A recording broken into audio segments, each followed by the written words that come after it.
So it looks like Dafran is not actually in Overwatch League after all. Ladies and gentlemen, I'm Stylosa and this is Unit Lost. Now what I want to talk about in this video is the Dafran tweet and the whole situation that's going on with Atlanta Regin.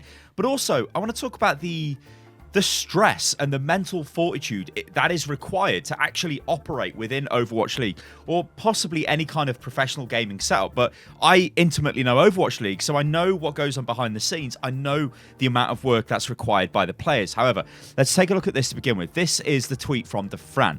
And this is what he says. Now remember, 14 days ago, or maybe 15 days ago, he was announced as part of the Atlanta Regin expansion team for Overwatch. So this is one of the new Atlanta teams. Dafran as a player is phenomenally mechanically gifted. This is a guy who, if you watch any of his highlight reels, you'll just be amazed. His tracking is awesome. So that means his ability to lock onto a target and then follow the target. It's second to none. It is just completely ridiculous. And the big question has always been, if you could take Dafran, train him at the highest level, stick him into a team, what then? Would he literally be one of the best hit scan players in the world? So for me as a fan of Overwatch League, I wanted Dafran in the league. I was super happy. I'm like, this is cool because we're going to get to see this redemption arc. Everybody loves redemption arc stories. You all remember when Dafran got banned? I made a video on it. You know, loads of people made it. I think he got banned twice, actually. But Dafran's got a history of questionable behavior. But if you look through his history, you can see how this actually, like how it works, how it culminates in this big explosion. He kind of has these periods of pent-up sort of frustration, and then it explodes, whether he starts throwing on stream, he gets banned by Blizzard, he does other things. All this, which he's just done now, which looks like it's kind of following the same trend. Now, there are some conspiracy theories here that this is a publicity stunt by Atlanta. Even if it is, it doesn't really matter because this video is going to hopefully highlight the stresses these players are under. So let's take a look at this. I'll stick this all over the screen. So it says, this is from @Dafran, the end. I hate the game.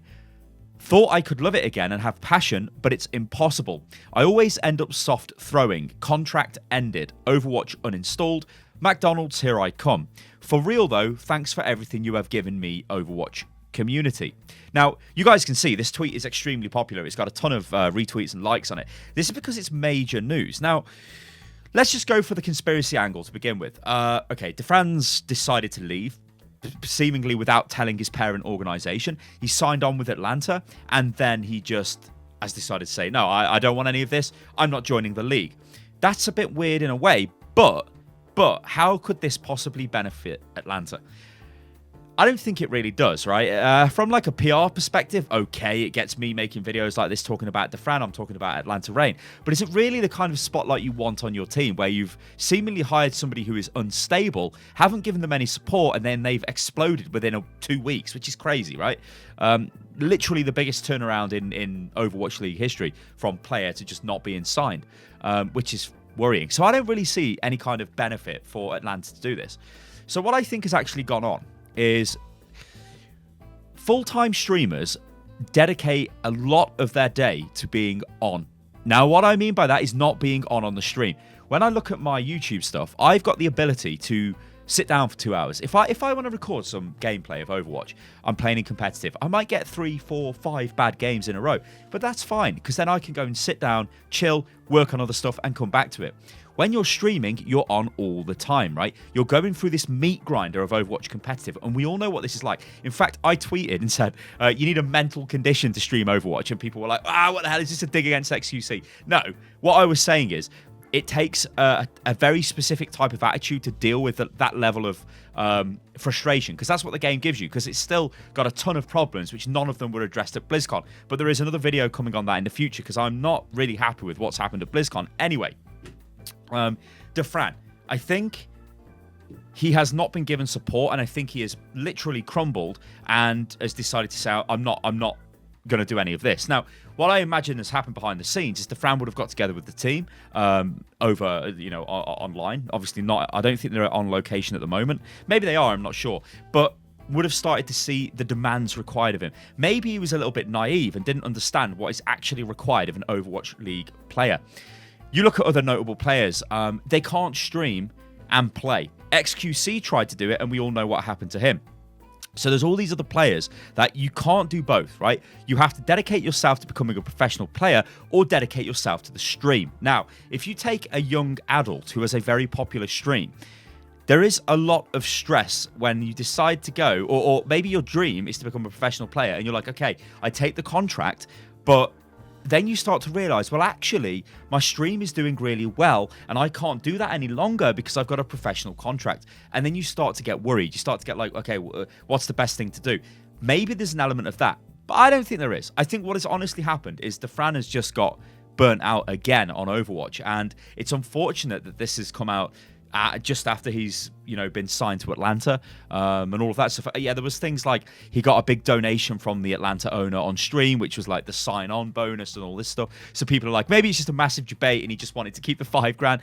I mean, stuff like that, it's kind of insignificant. When you think of these, I know $5,000 isn't insignificant, but when you think of the team owners, they've got like hundreds of millions. They don't care. Like 5,000 is like just throwing away £10. They don't care. So for them, it's kind of like, I don't think they'll be too fussed. However, there has been a lot of exposure for the Atlanta team just from having Dafran on it for seemingly 2 weeks. What we are waiting for is some sort of confirmation from Atlanta that this is true. So that's kind of the Dafran situation. But what kind of stresses are these players under? Now, for a lot of people out there, there is some similarities to what I do, and even just to streamers. People think that you just play games and that's kind of all you do. I wish that was the case, but that is not the case. There's loads of additional stuff. But let's forget about what streamers and YouTubers do. Let's think about the pro players. Let's look at like an average kind of day in the pro player's life. Well, they're going to get to the training facility or go to the practice room, however they train. Some teams will live and train in the same house. Other teams will live and train or scrim at the Blizzard Arena. So they move from the arena to from the house to the arena. When they start practicing, each team will be different in this regard. Normally there'll be a warm-up period, so they might play a little bit of competitive maybe just to warm themselves up, or they go through a warm-up drill or whatever, right? So in the training range, or maybe a custom game, something like that. Or some players do play external games, but I wouldn't really recommend that. I'd always recommend warming up inside the client. Anyway, at the highest level, everyone's kind of got their own way of doing it. So then they'd go into a first block of scrims. Now that means a few hours of scrims against a certain team.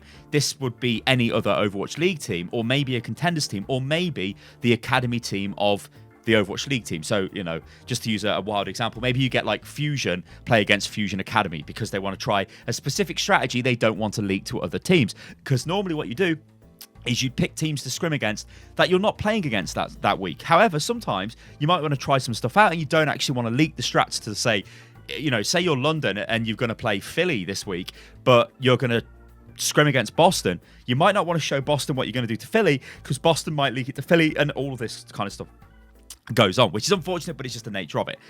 Also, as well, you might be playing Boston the week after, and you wouldn't want to reveal strats and whatever. Obviously, I've just used examples for team names there. I'm not saying these teams have done that kind of stuff. After that, you generally have a meal period, or you might go straight into a VOD review of what's just happened in that scrim. Yeah, so most teams probably do that. Then you go for dinner. Then when you come back from dinner or lunch, you then go into another scrim block. And then after that scrim block, you go into another VOD review. Or some teams might do a big VOD review at the end of the day. Some teams might not even do a VOD review at the end of the day. They might do like a VOD review every now and again, or they might do player one-to-ones, or there's literally loads of stuff that goes on. This is like, just to give you guys, again, a rough estimate of timings, this would be from 9 a.m. till like 8 p.m., sorry. And then the player would go home and most likely play more Overwatch. So this is massively intensive. And you guys know how hectic Overwatch is. If you join, this is a way a lot of us can kind of relate to this. If you go into LFG and you join a 6-stack and play it in competitive, it feels really tiring, right? That's just one map, yeah? Let's say you play on Lijiang, 2 rounds. You get you win 2 rounds in a row, you've won the game. You'll feel kind of exhausted. If you do it again, even more exhausted. Now imagine the pros doing it against other pros playing at the highest level for hours on end each day. It is massively mentally taxing. So this to me seems like Dafran has seen that side of this kind of pro world and thought, oh my God, this is so much work. Yeah. Can I do this when I've got a nice stream anyway?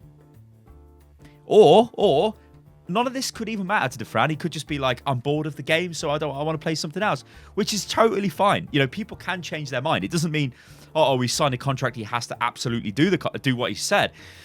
No, you can kind of do what you like, and especially if you're Dafran, in a good position anyway, has a nice audience behind him, a nice following, so he can, do what he likes in a way.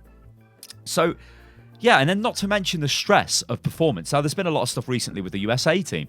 where they've been saying things like, oh, there was a lot of stress on the stage at BlizzCon against the UK team. Apologies. Which is fine. It arguably was stress for them. That's going to drain on you. You've got all of the social media stuff that goes on.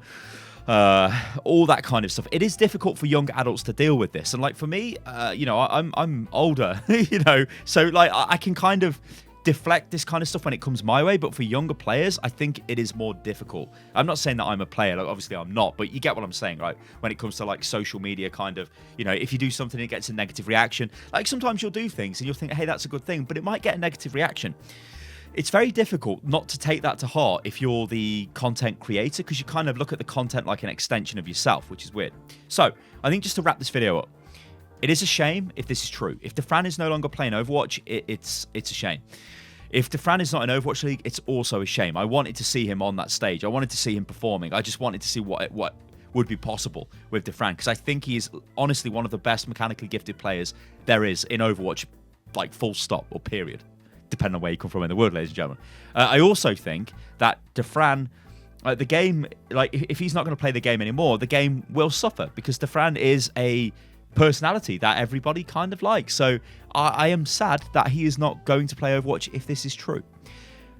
Again, as of recording of this video, there is no message off Atlanta, so we don't know if he has truly gone or if it's just some sort of crazy debate. If it is some crazy debate, then hey, this video served as a good sort of insight into what it's like to be a professional player from somebody who is linked with one of the teams and has seen the way players train and knows the demands on players, and they are far and above that in a way that any average viewer could ever really understand. It is very difficult to be a professional Overwatch League player, guys.